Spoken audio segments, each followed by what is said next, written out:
Hey guys, Freddy here. Welcome back to another Retro Magazines. And this time I'd like to present this. Issue number 65 of White Dwarf magazine, which came out in May 1985. Now this is the oldest issue I own, but it isn't the first one I bought, as I think it was the first one I bought was issue number 68.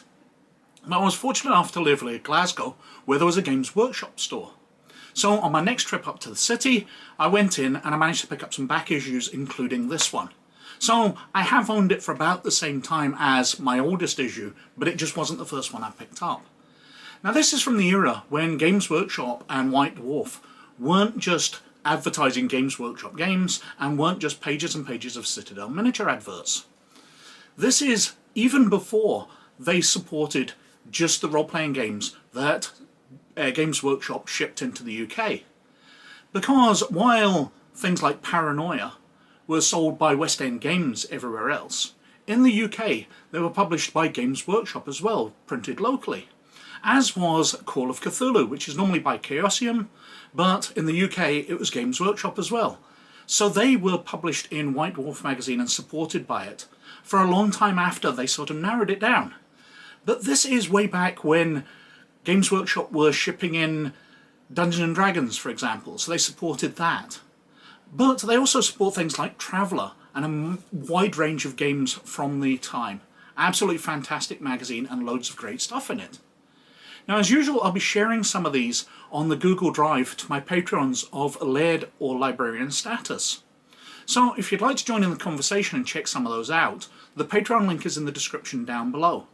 And you get access to all the articles out of these magazines, plus we're up to something like 60 booklets that I put together myself, which are also available on DrivethruRPG. So if you check that out in the description down below as well. But anyway, let's have a look at White Dwarf number 65. So, this is White Dwarf magazine, issue 65, from May 1985. And, as I said, it covers a lot of different role-playing games, and if we delve inside straight away, we've got an advert for Games Workshop mail order, which details why they support all these different games, because they support Advanced Dungeons & Dragons, Car Wars, Call of Cthulhu, Warhammer, Traveller, Dungeons & Dragons, Lone Wolf, Fighting Fantasy. We've got them selling some MERP stuff here, Golden Heroes, Traveller, as I said, Cthulhu, Battle Cars, Battle Bikes, Doctor Who, Star Trek, TSR games, various adventures, various Avalon Hill stuff. So much they sold through their mail order, so they support it all through their magazine. And continuing through, we can see that the production quality is quite nice. Everything's very clear, obviously in black and white at this stage, although we do go over to a 4-colour page, which makes sense because this is an article about NPCs in superhero role-playing games. Now, while it obviously kind of biases things towards Golden Heroes, which was their superhero role-playing game, it's generic enough that it supports all superhero games. And it's a very interesting article. Then we've got the review section, open box. And we've got a review of Paranoia, various Traveller modules here, Aslan, Kree, Varga, all by Games Designers Workshop. We've got various Phaser ones for Star Trek, the Romulans, the Orion Ruse, Margin of Profit. Very nice reviews there of some great stuff. Spring Fever. So this is Dave Langford's book review page. Now these were fabulous. He covered so many things that I later went and picked up. Even though I was reading Dune already, his reviews of the later books, Chapter House Dune, in this one, for example, did put me on to reading those. And there's reviews here of Bob Shaw's books, as I mentioned in my review of Imagine magazine, which focused on his work. Some very nice adverts. The Car Wars ones always struck me as being more superhero than Car Wars, but that's an iconic Car Wars driver outfit.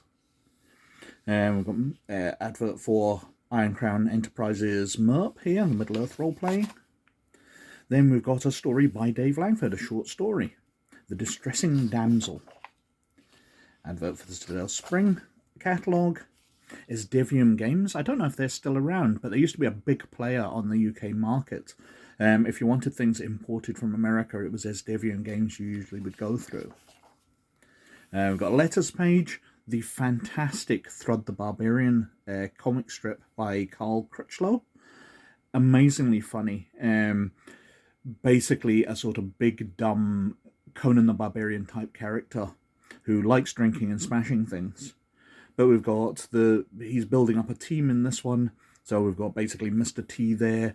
We've got obviously Arnold Schwarzenegger as Conan the Barbarian, but he's been hacked down the middle and then stitched together.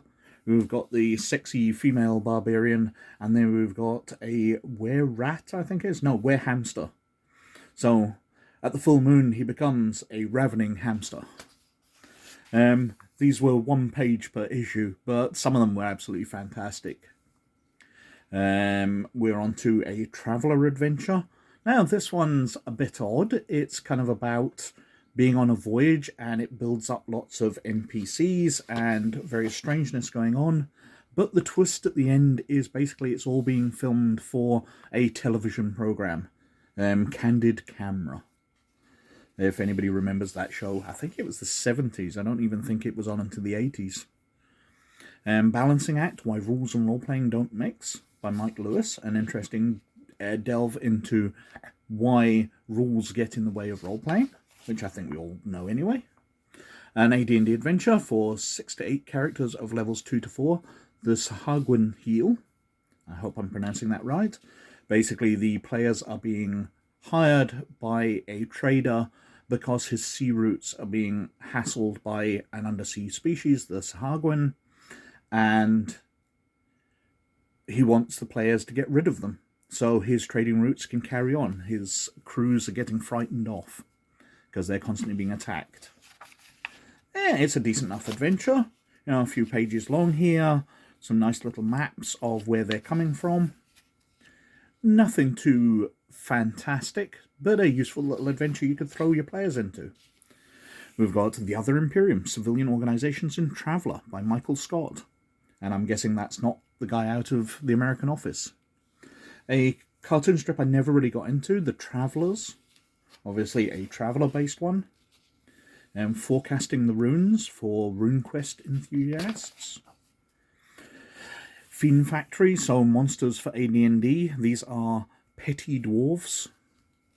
It is quite interesting. I don't think I'd want to use them, but it's nice to have. Department for readers' ideas on AD&D, so we've got various different weapons here, sort of unstandard ones. We've got a section on painting horses.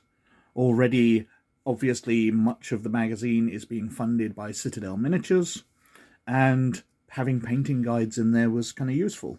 Now, while I'm not a great artist in painting miniatures, and I was lucky enough to have friends who were far more talented than me and willing to paint my miniatures for me, I never objected to the pages here, especially as they're painting tips by Joe Dever and Gary Chalk, the guys behind the Lone Wolf books. An advert for the Games Workshop itself, the store. Various pieces of news, live-action role-playing explosion, new Ninja and time travel game books. I remember the time travel ones. You were basically time cops going to fix things that other time travelers had done. I seem to remember one involving going back to the dinosaur era. Stuff about the Star Trek role-playing game. Of course, this is before Next Gen was announced, so it's pointing out that the last episode was made in 1969. Other been movies since then. We've got some small ads.